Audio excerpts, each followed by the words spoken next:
Let me begin with a story, not from dusty history books, but from the boundless skies above us.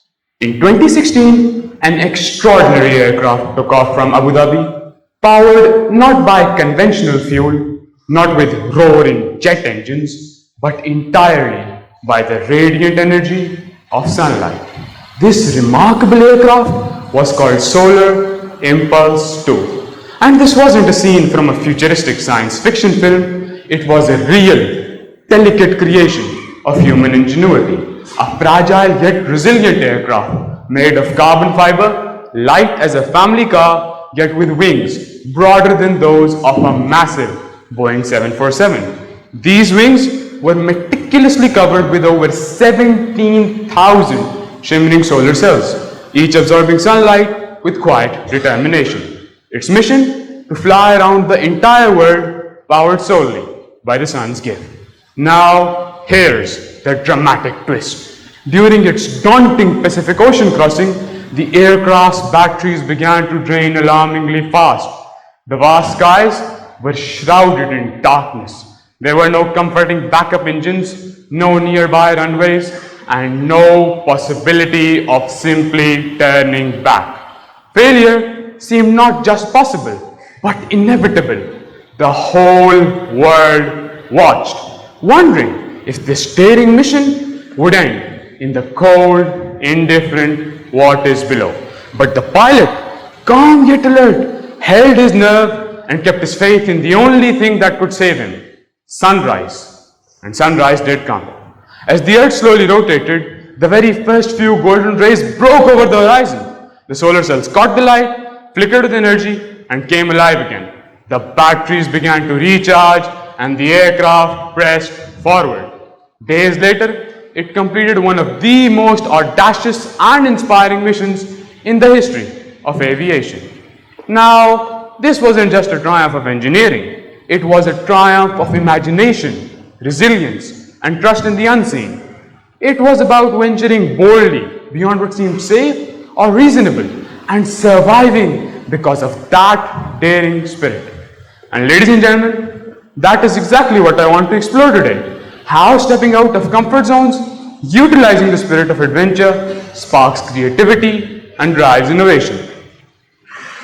The greater our knowledge increases, the greater our ignorance unfolds. This has been the lesson that the past centuries of progress and innovation have taught us. Even today, the vast stretches of the unknown, the unanswered, and the unfinished still far outstrip our collective comprehension.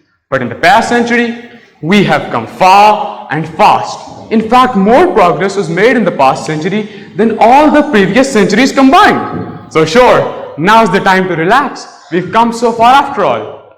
But there's always a but. This world of today, this level of progress was not achieved by those who stayed and rested and waited and wished to look behind them. Instead, it was conquered by those who moved out of their comfort zones and embarked onto adventures into the unknown. For such were the challenges that best served to drive their creativity and spark innovation among them. Now, some of you might ask, Ali, why adventure? Why something into the unknown where there may be difficulties? Why try? Why change the status quo? And they might as well ask, why 78 years ago build a separate country?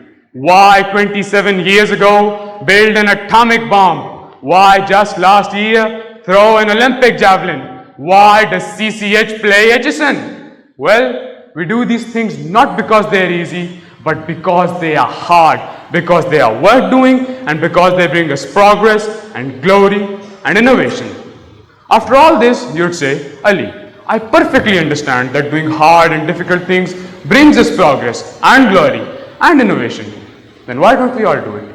Why aren't we all Jinnahs and AQ Khans and Arshad Nadeems? Well, precisely because it is hard, because comfort and familiarity are addictive, even in a place as ever-changing as our modern classroom.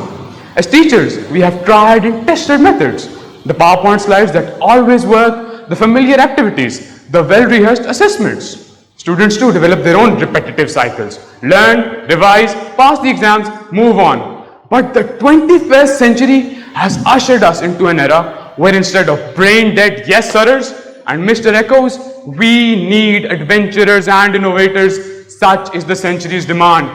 And it is my great pleasure to say that our college's efforts in this field are nothing short of phenomenal. The provision of laptops, for example, in a military-style boarding school like ours was practically unheard of just a few years ago.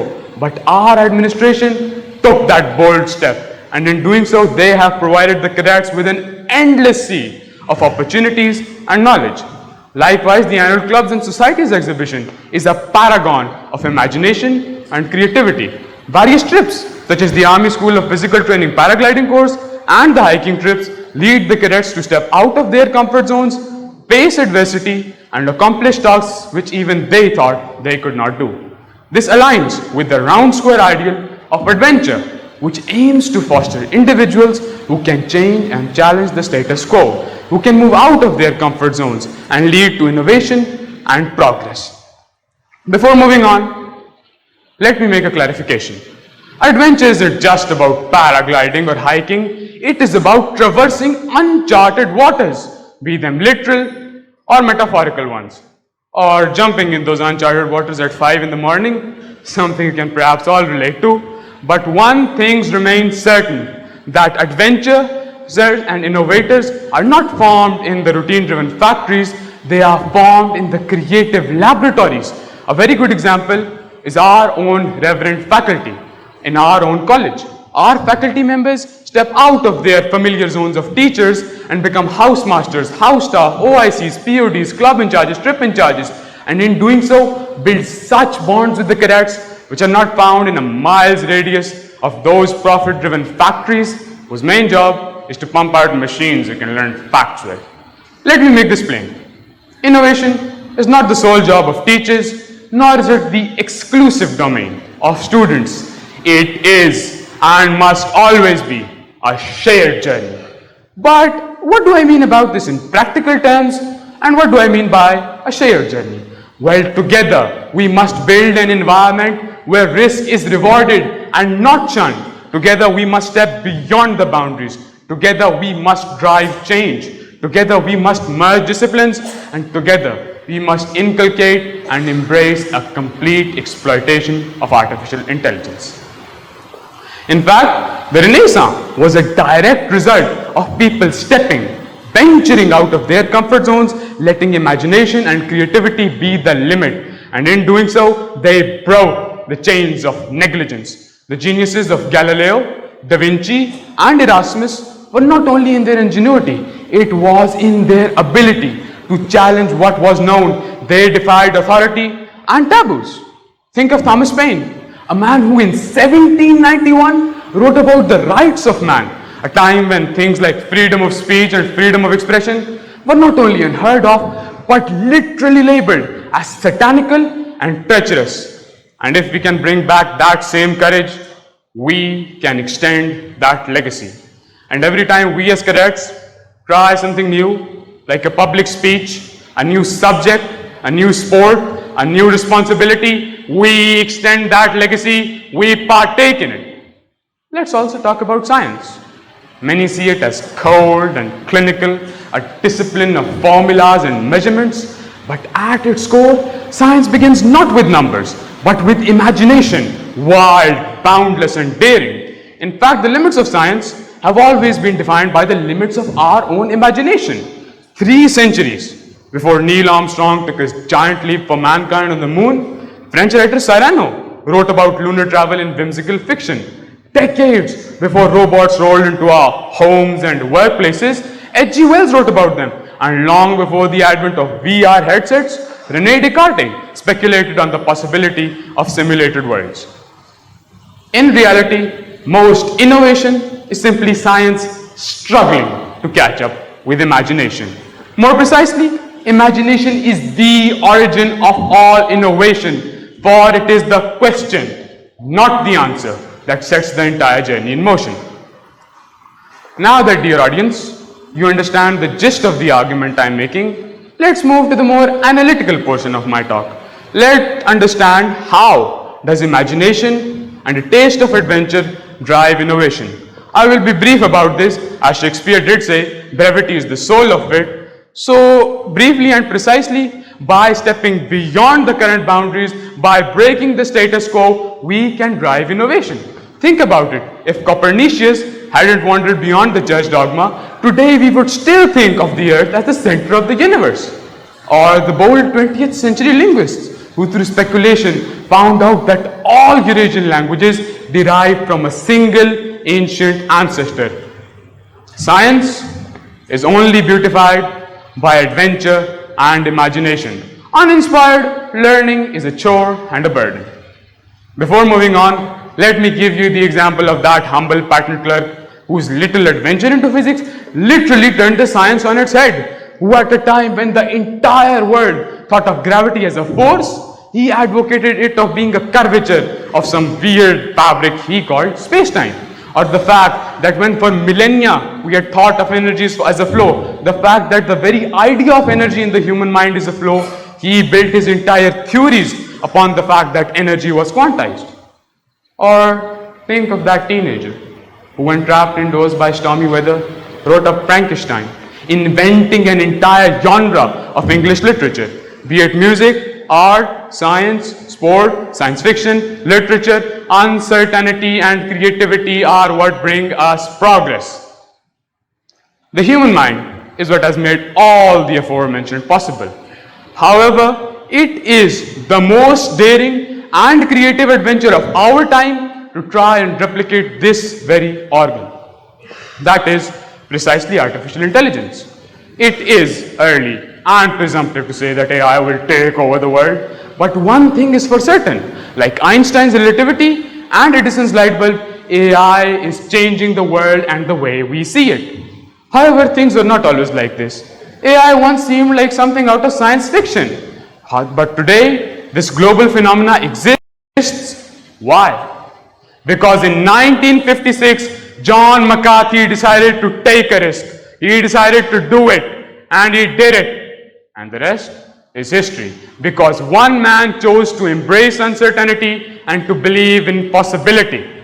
And this isn't a story of heroes or fairies. It is a story of ordinary people like you and me building the future by simply refusing to take the easier path, by simply acknowledging the risk, and by simply looking ahead.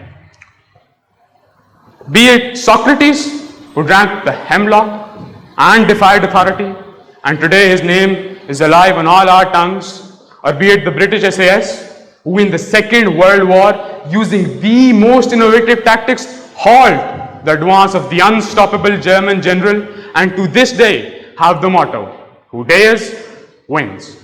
Or be it the Solar Impulse 2. Imagine again that fragile aircraft flying over the vast Pacific Ocean, its batteries draining, failure just right next. And then sunrise, the batteries begin to recharge and the dream flies forward. For it isn't just a story, it is a metaphor of creative progress. For the road to innovation is often dark and uncertain, but if we can persevere through it, we can change the world around it. Just like the Solar Impulse 2, your dreams might seem fragile, improbable, even impossible. But if we believe in them, if we have the courage to persevere, well then we can turn them into a reality. So let us not be people who passively wait for the sunrise.